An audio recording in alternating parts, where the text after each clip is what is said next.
Hello everyone, welcome back to my YouTube channel. As you all know, this is Arpit Raj और आज के video में मैं लेकर के प्रस्तुत हूँ मैट्रिक्स यानी आव्यूह का 18th यानी 18वां वीडियो लेक्चर लेकर के, जिसमें हम डिस्कस करने वाले हैं determinant of a square matrix यानी किसी वर्ग आव्यूह के सारणिक के बारे में। तो वीडियो शुरू करने से पहले अगर अब तक आपने हमारे चैनल को सब्सक्राइब नहीं किया है तो चैनल को सब्सक्राइब कर लीजिए, सो दैट कि आपको मेरे सभी लेटेस्ट एंड अपकमिंग वीडियोस की नोटिफिकेशन टाइमली मिलती रहे। तो बढ़ते हैं आज के लेक्चर की तरफ।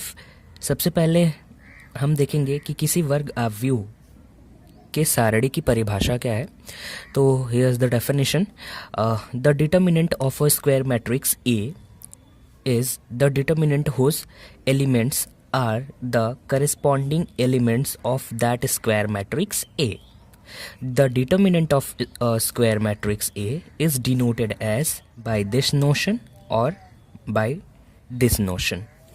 तो इसकी परिभाषा कहती है कि किसी वर्ग आव्यूह A, मान लीजिए कि आपके पास एक वर्ग आव्यूह A दिया गया है, उसका जो सारणिक या डिटर्मिनेंट होता है वो एक ऐसा सारणिक होता है whose elements are the corresponding elements of that square matrix A, जिसके अवयव उसी वर्ग आव्यूह के ही संगत अवयव होते हैं। मीन्स जो आपको वर्ग आव्यूह दिया गया है उसके संगत एक सारणिक बना लीजिए और हर एक एलिमेंट को उसके करस्पॉन्डिंग प्लेस पर ही रखिए। जैसे आव्यूह ए में ए आई जे पोजिशन पे जो एलिमेंट था यानी ए आई जे एलिमेंट सारणिक ए में भी ए आई जे पोजिशन पे ही आना चाहिए।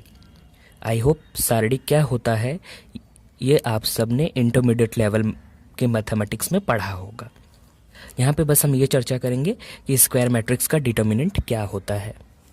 तो किसी स्क्वायर मैट्रिक्स ए के डिटर्मिनेंट को हम इस नोशन से प्रदर्शित करते हैं, डिटर्मिनेंट ए या फिर डी ई टी ए, इसे भी हम डिटर्मिनेंट ए ही पढ़ते हैं। तो चाहे इस नोशन से चाहे इस नोशन से आप किसी स्क्वायर मैट्रिक्स के डिटर्मिनेंट को रिप्रेजेंट कर सकते हैं।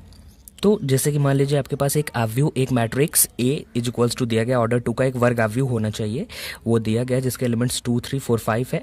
यहाँ पे देख रहे हैं A11 पोजीशन पे 2 है, A12 पोजीशन पे 3 है, A21 पोजीशन पे 4 और A22 पोजीशन पे 5 है। तो इस मैट्रिक्स के करस्पॉन्डिंग जो डिटर्मिनेंट होगा, इस मैट्रिक्स का डिटर्मिनेंट, इस वर्ग आव्यूह का जो डिटर्मिनेंट होगा वो सिंपल सा इस मैट्रिक्स को बस आपको डिटर्मिनेंट बना देना है ना। तो यहाँ से सिंपली आपको सेम पोजीशन पे सेम ही एलिमेंट रखना है ना। यानी A11 पोजीशन पे जो मैट्रिक्स में एलिमेंट था वही एलिमेंट A11 पोजीशन पे मैट्रिक्स ए के डिटर्मिनेंट में भी रहेगा। तो यहाँ पे उसी तरीके से हम यहाँ पे प्लेस कर देंगे, बस मैट्रिक्स को हमें डिटर्मिनेंट बना देना है ना। तो ये जो डिटर्मिनेंट इस तरीके से हमें ऑब्टेन हुआ, ये डिटर्मिनेंट कहलाता है मैट्रिक्स ए का डिटर्मिनेंट, स्क्वायर मैट्रिक्स ए का डिटर्मिनेंट। ऑब्वियसली हम इसका वैल्यू निकाल सकते हैं।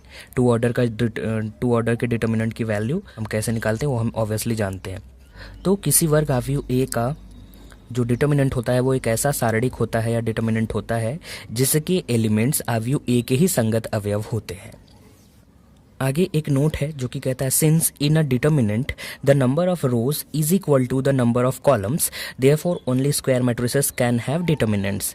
चूंकि एक सारणिक में पंक्तियों की संख्या स्तंभों की संख्या के सदैव बराबर होती है ना। कोई भी डिटर्मिनेंट जो होता है उसमें जितनी पंक्तियां होती हैं उतने स्तंभ ही होने चाहिए। ये डिटर्मिनेंट का मस्ट नेसेसरी कंडीशन है ना।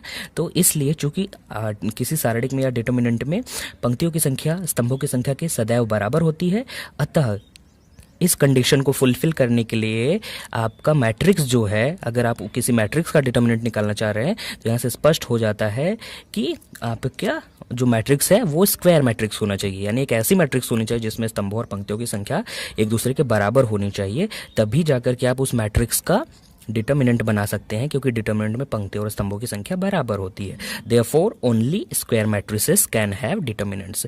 अतः केवल और केवल वर्ग आव्यूहों के ही डिटर्मिनेंट्स होते हैं और किसी भी आव्यूह के डिटर्मिनेंट्स नहीं होते हैं।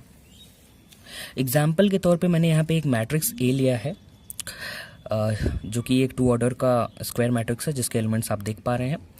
Then the determinant of a is given by, तो हमें एक मैट्रिक्स ए दिया गया, ऑब्वियसली एक वर्ग आव्यूह है, स्क्वायर मैट्रिक्स है, तो इसका डिटर्मिनेंट एग्जिस्ट करेगा। ये मैट्रिक्स जो है इसके करस्पॉन्डिंग आपका ये डिटर्मिनेंट होगा।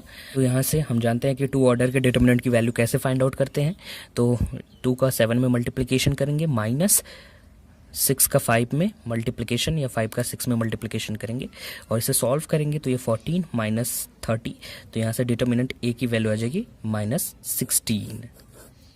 इन द सेम वे हम 3 ऑर्डर के भी मैट्रिक्स का डिटर्मिनेंट निकाल सकते हैं, जैसे कि हम किसी दिए गए 3 ऑर्डर के डिटर्मिनेंट की वैल्यू फाइंड आउट करते हैं। बस हमें करना क्या होगा, जो मैट्रिक्स हमें दिया गया है उसके करस्पॉन्डिंग हम डिटर्मिनेंट बनाएंगे और फिर उसके बाद डिटर्मिनेंट के रूल्स को अप्लाई करके हम उस मैट्रिक्स के डिटर्मिनेंट की वैल्यू आसानी से प्राप्त कर सकते हैं। यहाँ पे कुछ नोट्स हैं जो कि कह रहे हैं from the above example it is clear that a determinant can be reduced to a number but a matrix can not be reduced to a number, है ना।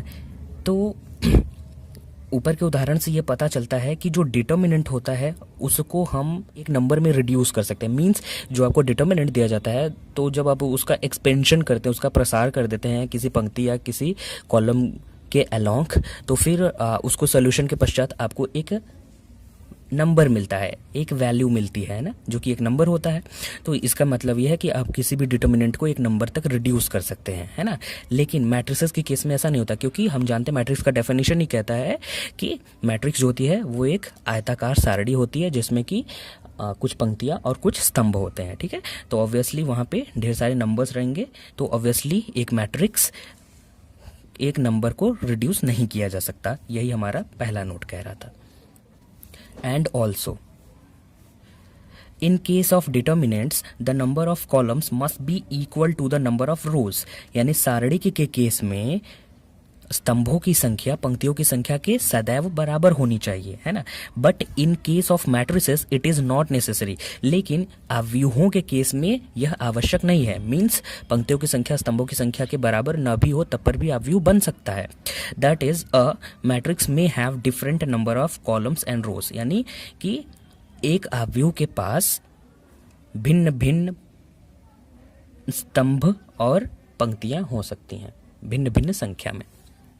जैसे कि हम कभी कभी मैट्रिसेस लिखते हैं 2x3 ऑर्डर का, तो यहाँ पे देख रहे हैं 2 पंक्तियाँ 3 स्तंभ हैं, यहाँ पे पंक्तियों और स्तंभों की संख्या बराबर नहीं है। लेकिन सारणी के लिए आपके पास सदैव स्तंभों की संख्या पंक्तियों की संख्या के बराबर होनी चाहिए, चाहे वो 2x2 का हो, चाहे वो 3x3 का हो, चाहे 4x4 का हो, इन जनरल चाहे वो n×n का हो। लेकिन डिटर्मिनेंट के केस में सदैव स्तंभों की संख्या पंक्तियों की संख्या के बराबर होनी चाहिए, और यही कारण है कि केवल और केवल वर्ग अव्यूहों का ही सारणिक निकाला जा सकता है।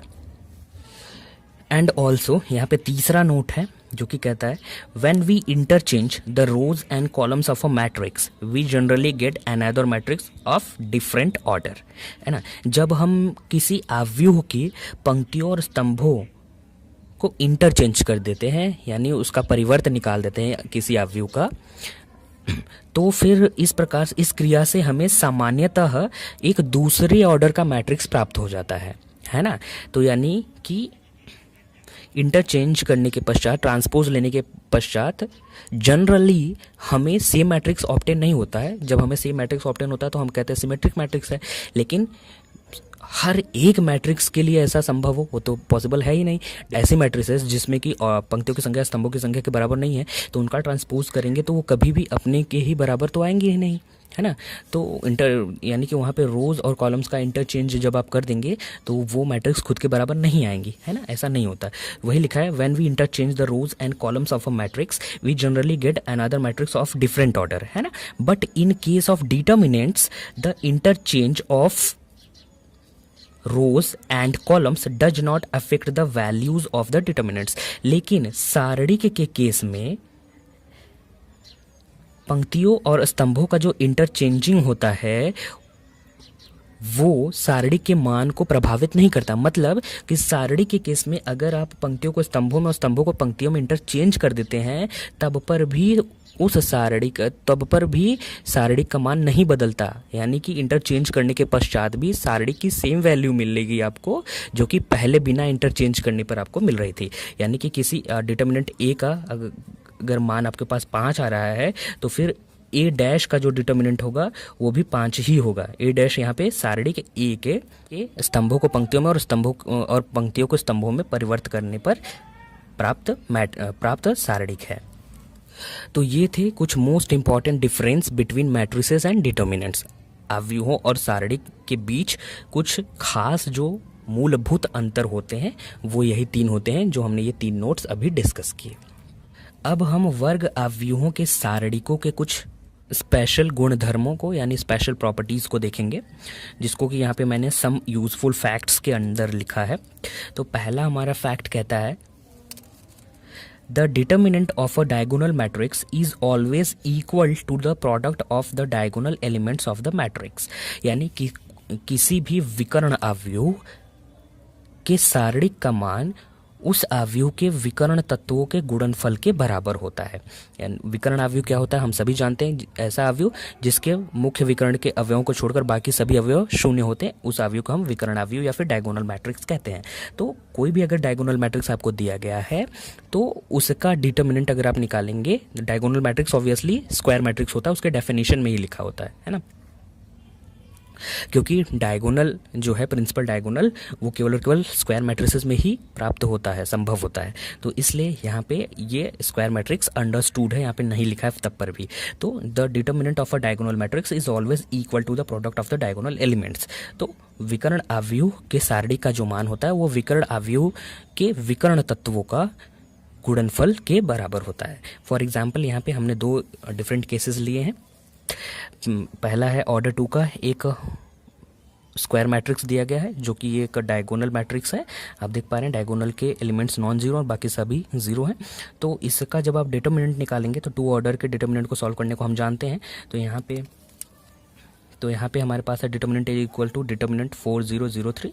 तो हम इसे सॉल्व करेंगे तो 4 इंटू 3 माइनस 0 इंटू 0 से 0 आ जाएगा। तो यहाँ से आपके पास आ जाएगा determinant a is equals to 12, है ना। तो यहाँ पे आप देख पा रहे हैं कि आप ये जो 12 आया इस डिटर्मिनेंट का मान ये विकर्ण तत्वों के गुणनफल के ही बराबर आया, क्योंकि 4 और 3 का ही केवल यहाँ पे गुणा हुआ है ना। तो यहाँ पे 4 और 3 का आप गुणा करेंगे तो 12 आएगा, यानी कि विकर्ण अवयव के सारणी का मान विकर्ण तत्वों के गुणनफल के बराबर होता है। इस केस में तो प्रूफ हुआ। अब हम थर्ड ऑर्डर के स्क्वायर मैट्रिसेस के केस में देखेंगे। तो यहाँ पे हमारे पास ये थर्ड ऑर्डर का डायगोनल मैट्रिक्स है जिसके विकर्ण के अवयव नॉन जीरो और बाकी सभी एलिमेंट्स जीरो है। तो इसका हम डिटर्मिनेंट निकालने की कोशिश करेंगे। पहली पंक्ति के अनुदिश हम इसका प्रसार कर रहे हैं। तो यहाँ से 1 हम जानते हैं किस प्रकार से हम तृतीय कोटि के सारणी का विस्तार करते हैं। तो 1, फिर उसके बाद 4 इंटू 5 होगा यानी 20 हो जाएगा, माइनस 0, फिर उसके बाद माइनस यहाँ पे 0 एंड इसका जिधर भी मल्टीप्लिकेशन करेंगे वो सब 0 हो जाएगा क्योंकि यही 0 है, एंड देन प्लस 0। इसके सापेक्ष भी जब हम विस्तार करेंगे तो यहाँ पे चूंकि ये एलिमेंट ही 0 है तो बाकी सबका मान 0 ही आने वाला है। तो यहाँ से हमारे पास डिटर्मिनेंट ऑफ बी आ गया है 20। तो आप देख पा रहे हैं अगर आप डिटर्मिनेंट के विकर्ण तत्वों का मल्टीप्लिकेशन करें तो 1, 4 और 5 का मल्टीप्लिकेशन आपको 20 देगा, है ना। तो इस तरीके से आप यहाँ पे देख पा रहे हैं कि विकर्ण अवयव के सारणी का मान विकर्ण तत्वों के गुणनफल के बराबर होता है। दूसरा जो फैक्ट है हमारा वो एक कंसीक्वेंस है पहले फैक्ट का। पहला फैक्ट था हमारा कि कोई भी डायगोनल मैट्रिक्स जो होता है उसका जो डिटर्मिनेंट होता है डायगोनल एलिमेंट्स के मल्टीप्लिकेशन के बराबर होता है। तो अब यहाँ पे कहा जा रहा है कि the determinant of any identity matrix is always unity, that is determinant of I is equals to 1, है ना। कोई भी दुनिया का इकाई अवयव होता है, ऑब्वियसली वो वर्गावयव होता है जिसके विकर्ण तत्व के जिसके सभी के सभी विकर्ण तत्व एक होते हैं। और ऊपर के फैक्ट से हमने अभी डिस्कस किया कि विकर्ण अवयव जो होता है उसके विकर्ण के एलिमेंट्स का मल्टीप्लिकेशन उसके सारणी का मान होता है। तो यहाँ पे हमारे पास आइडेंटिटी मैट्रिक्स जो होती है वो भी एक विकर्ण अवयव ही होती है जिसके विकर्ण तत्व सभी के सभी एक होते हैं, इकाई होते हैं। तो फिर कोई भी अवयव होगा उसके सारे के सारे डायगोनल एलिमेंट्स तो 1 ही होंगे। तो इसका मतलब कि इकाई अवयव और हम 1 का 1 में ही मल्टीप्लिकेशन करेंगे तो 1 ही आएगा, है ना, चाहे जितनी बार हो। तो यहाँ से तो यहाँ से हमारे पास डिटर्मिनेंट आई इक्वल्स टू 1 आ जाएगा। फॉर एग्जांपल हमने यहाँ पे I2 और I3 के केसेस में चेक किया है, यानी 2 ऑर्डर के आइडेंटिटी मैट्रिक्स और 3 ऑर्डर के आइडेंटिटी मैट्रिक्स में चेक करेंगे। तो यहाँ से इसका डिटर्मिनेंट हो जाएगा हमारे पास 1 में 1 का मल्टीप्लिकेशन करेंगे तो 1 माइनस 0 आ जाएगा, यहाँ से 1 आ जाएगा, है ना।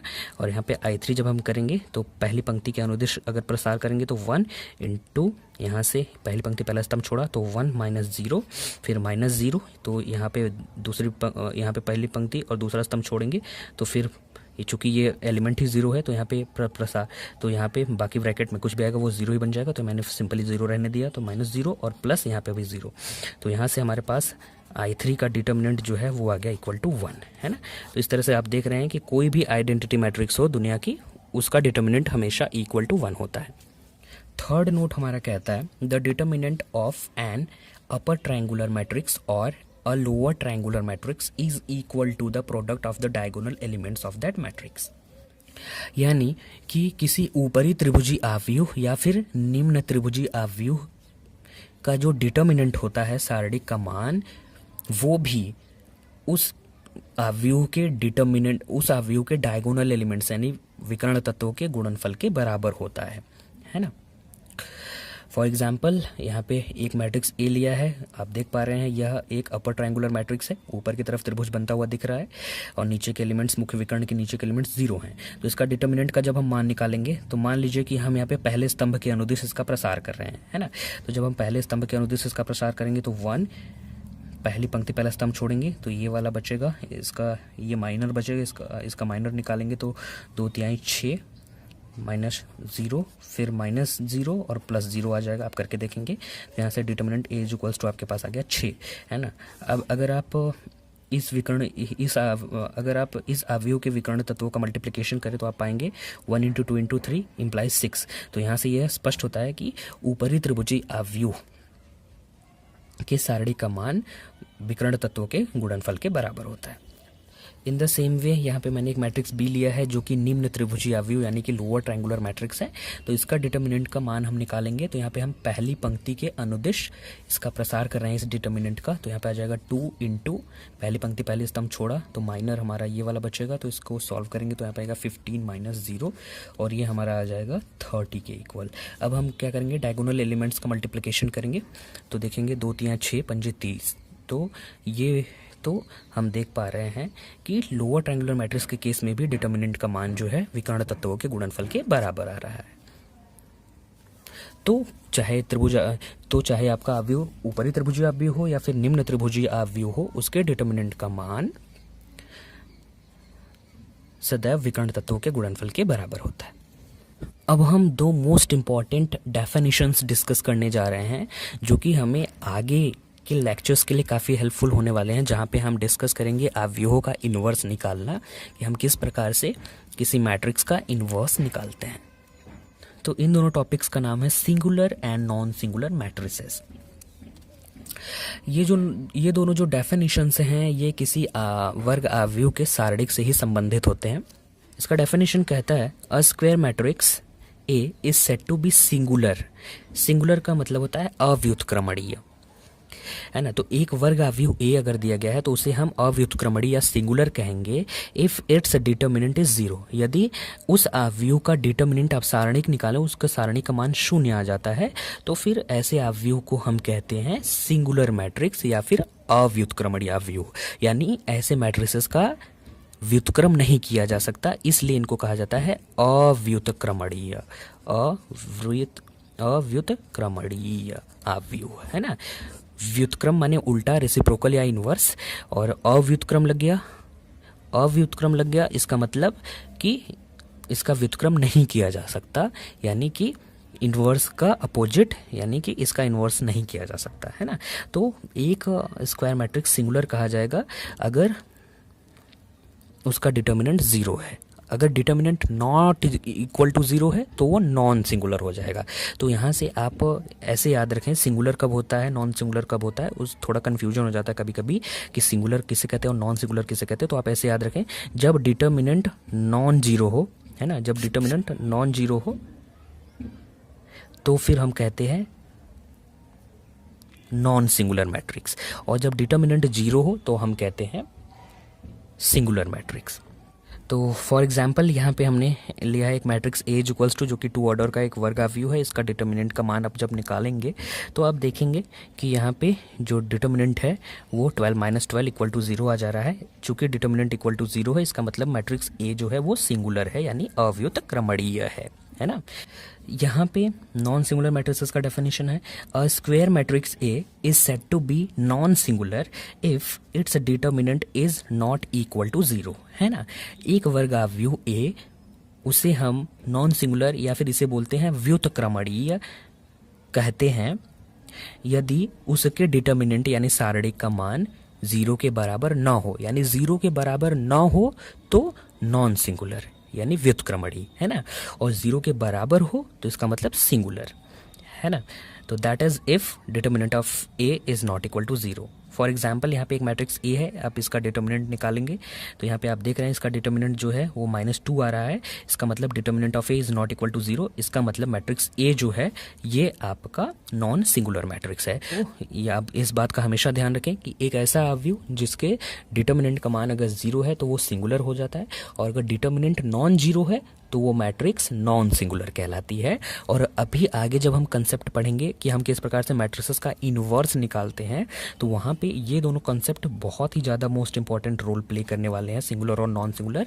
क्योंकि जब किसी मैट्रिक्स का डिटर्मिनेंट का मान 0 होगा तो फिर उस केस में उस मैट्रिक्स का इन्वर्स एग्जिस्ट नहीं करता है, और जब किसी मैट्रिक्स के डिटर्मिनेंट का मान 0 नहीं होता है यानी नॉन 0 होता है तो वो नॉन सिंगुलर होता है। और उस केस में ही, केवल और केवल उसी केस में ही किसी अवयव का व्युत्क्रम एग्जिस्ट करता है। और चूंकि यहाँ से आप देख पा रहे हैं कि जो नॉन सिंगुलर मैट्रिसेस हैं उसका, वो जो नॉन सिंगुलर मैट्रिसेस का डेफिनेशन है वो उनके डिटर्मिनेंट के आधार पर दिया जा रहा है। और हम जानते हैं कि डिटर्मिनेंट जो होता है वो केवल और केवल स्क्वायर मैट्रिसेस का ही होता है। तो इसका मतलब यहाँ से स्पष्ट हो जाता है कि केवल और केवल वर्ग अवयव का ही व्युत्क्रम होता है, केवल और केवल स्क्वायर मैट्रिसेस का ही इनवर्स एग्जिस्ट करता है ना। That is only square matrices have their inverse. केवल और केवल स्क्वायर मैट्रिसेस का ही इन्वर्स निकाला जा सकता है, क्योंकि हम यहाँ पे इन्वर्स तभी निकाल पाएंगे जब उसके डिटर्मिनेंट का मान 0 ना हो। और डिटर्मिनेंट केवल और केवल ऐसे ही अवयवों का हो सकता है जिनमें पंक्तियों की संख्या स्तंभों की संख्या के बराबर हो, यानी वर्ग अवयवों का ही डिटर्मिनेंट हो सकता है। तो इसलिए इन्वर्स निकालने के लिए वर्ग अवयव होना आवश्यक है, यानी कि अन्य किसी भी कोटि या ऑर्डर के मैट्रिसेस का इन्वर्स एग्जिस्ट नहीं करता है, नहीं निकाला जा सकता। केवल और केवल वर्ग अवयवों का ही व्युत्क्रम निकाला जा सकता है। तो आप सिंगुलर और नॉन सिंगुलर मैट्रिसेस के इस डेफिनेशन को बहुत ही अच्छे से याद रख लें। आप एक ट्रिक इस्तेमाल कर सकते हैं। नॉन सिंगुलर का मतलब है कि जब आपके डिटर्मिनेंट का मान नॉट इक्वल टू 0, जब डिटर्मिनेंट नॉन 0 है ना, यानी 0 नहीं है तो फिर मैट्रिक्स आपका नॉन सिंगुलर है। और जब डिटर्मिनेंट आपका 0 है तो मैट्रिक्स आपका सिंगुलर है। केवल और केवल नॉन सिंगुलर के केस में ही आप अपने अवयव का इन्वर्स निकाल सकते हैं, जिसको कि हम आने वाले वीडियो लेक्चर्स में डिस्कस करेंगे। तो आज के वीडियो में सिर्फ इतना ही। आज हमने डिस्कस किया कि किस प्रकार से हम किसी वर्ग अवयव का डिटर्मिनेंट निकालते हैं, और मैट्रिसेस के डिटर्मिनेंट से रिलेटेड कुछ मोस्ट इंपॉर्टेंट फैक्ट्स और थ्योरम्स, और एट लास्ट हमने डिस्कस किया कि सिंगुलर और नॉन सिंगुलर मैट्रिसेस क्या होती हैं। सिंगुलर और नॉन सिंगुलर मैट्रिसेस के बारे में जानना बहुत आवश्यक था, दैट्स वाई मैंने इस लेक्चर को कवर किया। सो आपको हमारा ये वीडियो कैसा लगा आप हमें कमेंट बॉक्स में ज़रूर बताएं। कोई डाउट या क्वेरी रह जाती है तो आप हमें कमेंट के माध्यम से पूछ सकते हैं। चैनल को सब्सक्राइब करना बिल्कुल भी ना भूलें। तो मिलते हैं जल्द एक नए वीडियो के साथ, तब तक आप देखते रहें अर्पित राज मैथ्स।